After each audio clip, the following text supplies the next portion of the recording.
Equation अपने पास में आज d की power 4 minus 1 y equal to x sine x। इस अवकल समीकरण को हमें हल करना है और यहाँ कैपिटल D का मतलब ऑपरेटर है dy dx। अब इस अवकल समीकरण को हल करिएगा। देखो ऐसे अवकल समीकरण को हल करने के लिए हम क्या करते हैं, सबसे पहले सहायक समीकरण लिखेंगे इसका। तो सबसे पहले हम लोग लिखेंगे सहायक समीकरण। देखिए सहायक समीकरण कैसे लिखते हैं, d के स्थान पर m कर दीजिएगा। तो d के स्थान पर m जब कर लेंगे तो m की पावर 4 माइनस 1 इक्वल टू 0। इसका आप नामकरण करिए तो m square minus 1 into m square plus 1 equal to 0। अब ये जो m स्क्वायर माइनस 1 है इसका और कर लीजिए गुणनखंड। तो m स्क्वायर माइनस 1 का गुणनखंड हो जाएगा m minus 1 m plus 1 into M square plus 1 equal to 0। हल करके m का मान ज्ञात कर लीजिए। m माइनस 1 को अगर 0 कर देंगे तो m का वैल्यू 1 आ जाएगा, यहाँ से माइनस 1 आ जाएगा। और m स्क्वायर प्लस 1 को 0 करेंगे तो m स्क्वायर माइनस 1 हो जाएगा। तो m का मान आपके पास में आ जाएगा यहाँ से प्लस माइनस आयोटा। ठीक है, ये चारों मूल आपको मिल गए। अब चारों मूल अगर आपको मिल गए तो हम लिखते हैं CF। अब CF किस प्रकार से लिखते हैं देखिएगा भाई, यहाँ आप देख सकते हैं दो मूल वास्तविक है, दो काल्पनिक है। अब चूंकि ये दो मूल वास्तविक है तो CF आप लिखेंगे C1 e की पावर x प्लस C2 दूसरा माइनस 1 है तो लिखेंगे e की पावर माइनस x। फिर दो मूल आपके पास में है, एक प्लस आयोटा और एक माइनस आयोटा। तो देखिएगा जब मूल alpha plus minus iota beta होता है तब CF अपन लिखते हैं e की power alpha x C1 cos beta x plus C2 sin beta x। इस प्रकार से हम लोग CF लिखते हैं।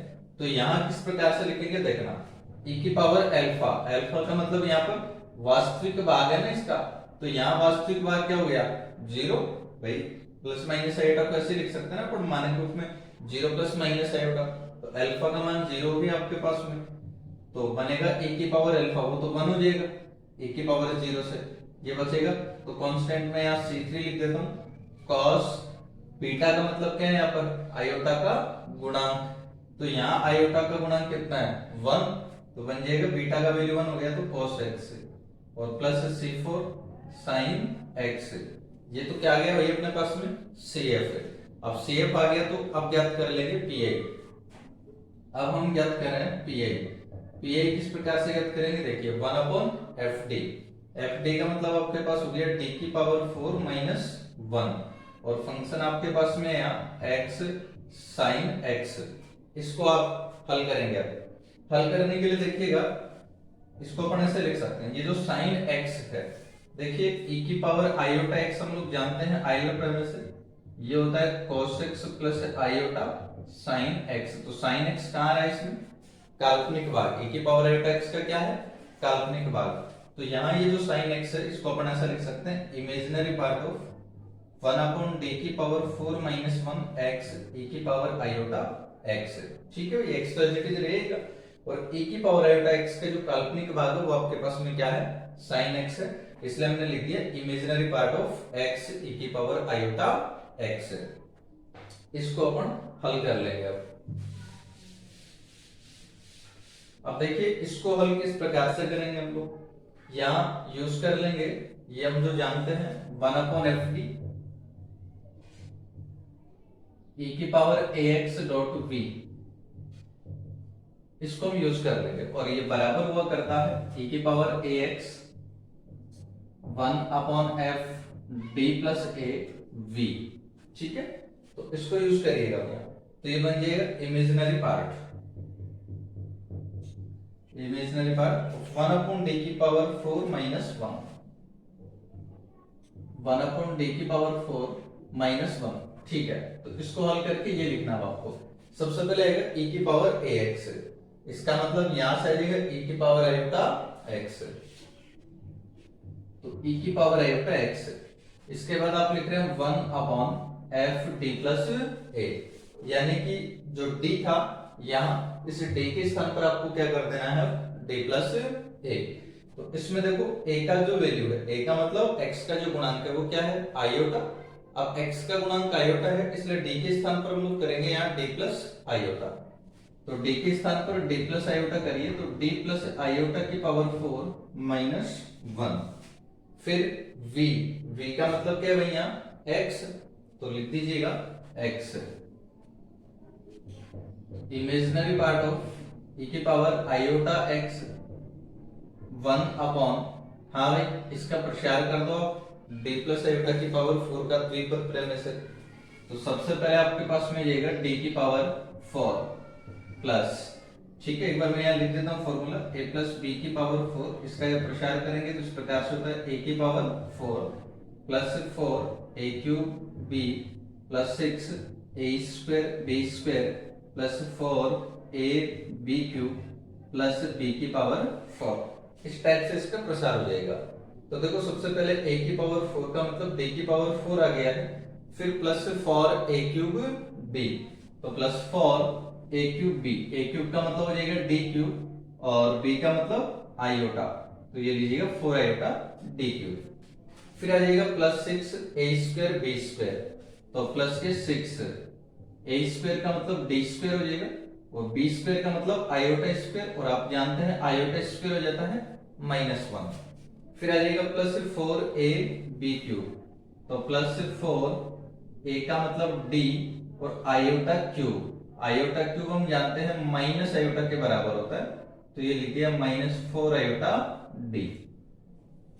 और अंतिम आपके पास आएगा b की पावर 4, यानी कि आयोटा की पावर 4 जो कि +1 हो जाता है, और फिर ये आ जाएगा -1 और ये आपका x equal to imaginary part of e की power iota x 1 upon d की power 4 plus 4 iota d cube minus 6d square minus 4 iota d, ठीक है, 1 से 1 हो जाएगा कैंसिल, तो ये बचा x equal to imaginary part of e की पावर आयोटा x अपॉन, अब देखिए हम लोग क्या करेंगे, यहां से इस -4 आयोटा d को कॉमन लेके इस एक पद को हम 1 बना लेंगे। तो यहां से हमने कॉमन ले लिया है -4 आयोटा d, इसको जब कॉमन ले लिया तो ये बचा 1 अपॉन, ये वाला पद 1 बन जाएगा, और फिर माइनस d की power 4 plus 4 iota d cube minus 6d square upon, जो बटा में जाएगा ना 4 आयोटा d, 4 आयोटा d, और फिर ये आपका x, ठीक है। अब इसको हल कर दीजिएगा, और तो इसको हल करिए, देखो इमेजिनरी पार्ट ऑफ e की पावर आयोटा x अपॉन, ये माइनस में यहां लगा देता हूं 4 आयोटा d, ठीक है।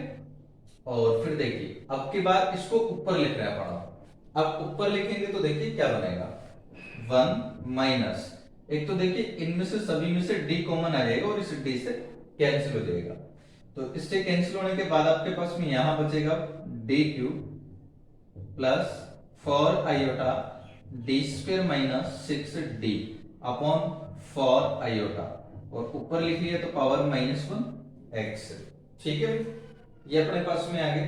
और अब इसको हल करते हैं, और अपन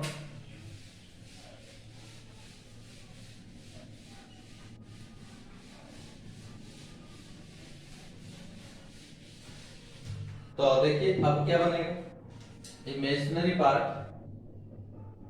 ऑफ माइनस, अब 1 अपॉन आयोटा, आप जानते हैं 1 अपॉन आयोटा माइनस आयोटा के बराबर होता है, तो माइनस माइनस तो देगा प्लस, और आयोटा e की power iota x upon 4 iota d, iota तो लिख ही दिया ना, आयोटा को तो ऊपर बचा 4d। अब इसका हम प्रसार करेंगे द्विपद प्रमेय से। अब द्विपद प्रमेय आप लोग जानते हैं 1 माइनस एक्स की पावर -1 बराबर हुआ करता है 1 प्लस एक्स स्क्वायर, इस प्रकार से, ठीक है।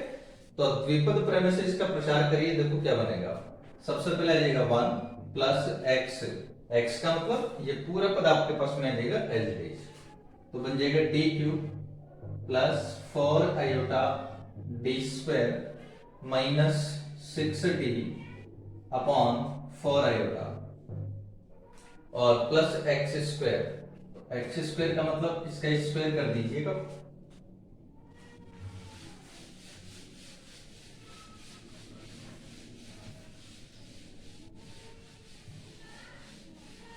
तो देखिए एक्स स्क्वायर को जब लिखेंगे तब ये क्या बनेगा, तो स्क्वायर करिए, आ जाएगा d cube plus 4 iota d square minus 6 d whole square और 4 का स्क्वायर 16 हो जाएगा और आयोटा स्क्वायर हो जाएगा यहाँ, ठीक है। और आगे वाले जो पद है ये अपन बस आवश्यकता नहीं पड़ेगी तो छोड़ दीजिएगा, और ये आपका x equal to imaginary part of iota e की power iota x upon 4 d। अब देखिएगा यहाँ जो x की घात है 1 है, इसका मतलब हमें यहाँ हल करने के लिए d की घात 1 ही चाहिए बस। तो d की घात 1 से ज्यादा वाले जो पद हैं उनको हम लोग छोड़ देंगे, लेकिन बाहर 1 अपॉन d भी है इसलिए अंदर से अपन d स्क्वायर तक के पद ले लेंगे, और d की घात 2 से ज्यादा वाले जो पद होंगे उनको हम लोग छोड़ देंगे।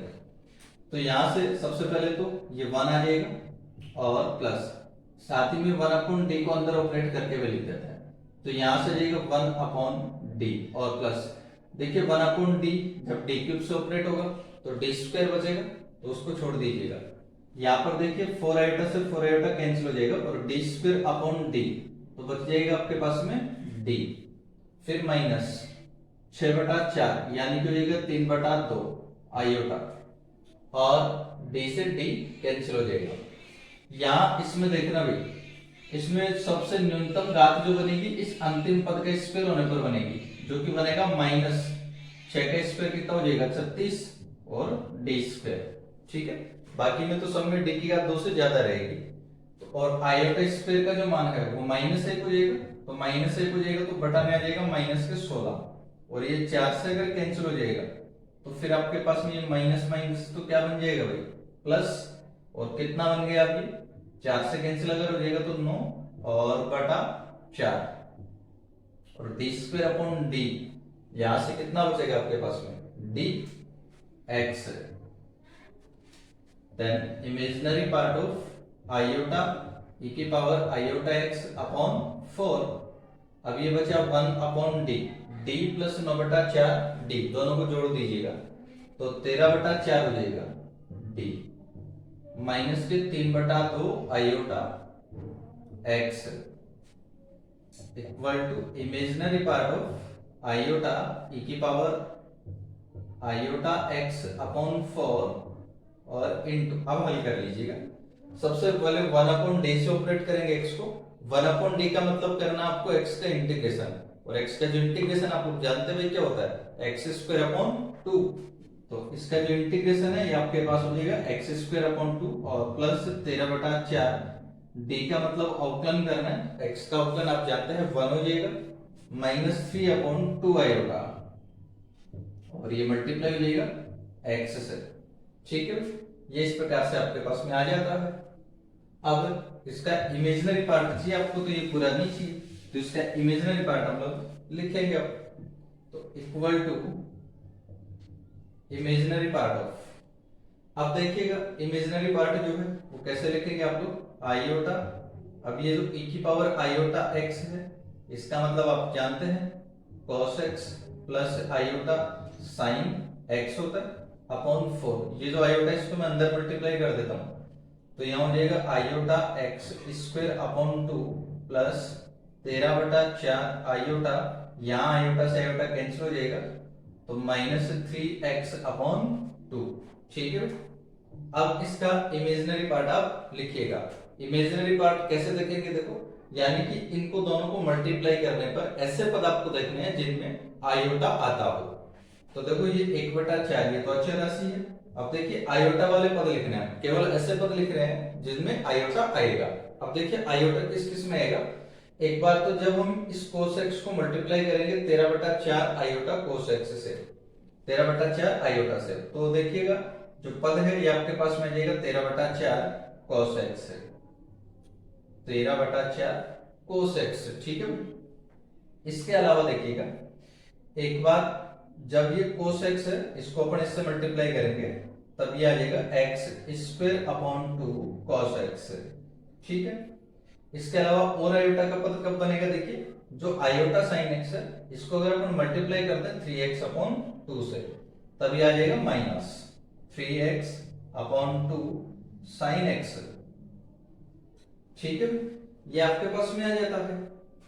तो यहां से अब इसको देख लीजिएगा आप लोग, ये आपके पास में बन जाएगा 13/16 हो जाएगा, मल्टीप्लाई कर देंगे तो cos x। और इनको दोनों को देखिए, इनमें से दोनों में से मैं 1/2 कॉमन ले सकता हूं, तो दोनों में से 1/2 कॉमन ले लिया, 1/4 से मल्टीप्लाई हो जाएगा, 1/8 आपके पास में बन जाएगा। उसके बाद बचेगा x² cos x, x² cos x minus ये 1/2 को तो कॉमन ले लिया, तो x² cos x minus 3x sin x, तो माइनस ये आपके पास में आ गया 3x sin x। ठीक है, ये अपने पास में आ गया पीआई। अब अवकल समीकरण का हल हम लोग लिखते हैं। आता है अवकल समीकरण का हल, आता है अवकल समीकरण का हल। हल किस प्रकार से लिखते हैं हम लोग, y CF प्लस PI, इस प्रकार से सॉल्यूशन लिखते हैं आप लोग। तो CF प्लस PI लिख दीजिएगा। CF तो देखो क्या है इसका, अभी हमने क्या किया था CF, वहां से हम CF लिख देंगे C1 e की power x plus C2 e की power minus x plus C3 cos x plus C4 sin x। ठीक है, ये आपके पास में था CF। अब इसका PI लिख लीजिएगा। PI लिखेंगे तो देखिए सबसे पहले आ रहा है 13/16 cos x। अब इसको आपको PI में लिखने की आवश्यकता नहीं है। आवश्यकता क्यों नहीं है, क्योंकि यहाँ पर देखो ये cos x का पद है जो पहले से लिखा हुआ है। देखो कैसे, जैसे मान लो आप यहाँ 13/16 cos x को लिखेंगे और cos x कॉमन आ जाएगा, तो C3 प्लस 13/16 cos x ऐसा बनता है। ठीक है, और ऐसा बनता है तो देखो C3 एक अचर राशि है, 13/16 एक अचर राशि है, इसलिए दोनों का योग भी क्या होता है, अचर होता है। तो जैसे मान लीजिए सपोज अपन इसको यहाँ C3 डैश लिखते, तो C3 डैश प्लस 13/16, इसको अपन ने क्या लिख दिया C3, भाई तो अचर का योग एक अचर होता है ना, तो इसलिए आपको इसको अलग से लिखने की आवश्यकता नहीं है, वो C3 cos x में इंक्लूड हो जाता है।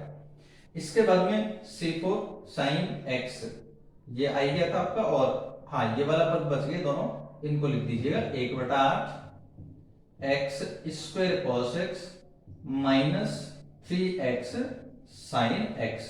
ये आ गया आपके अवकल समीकरण का हल।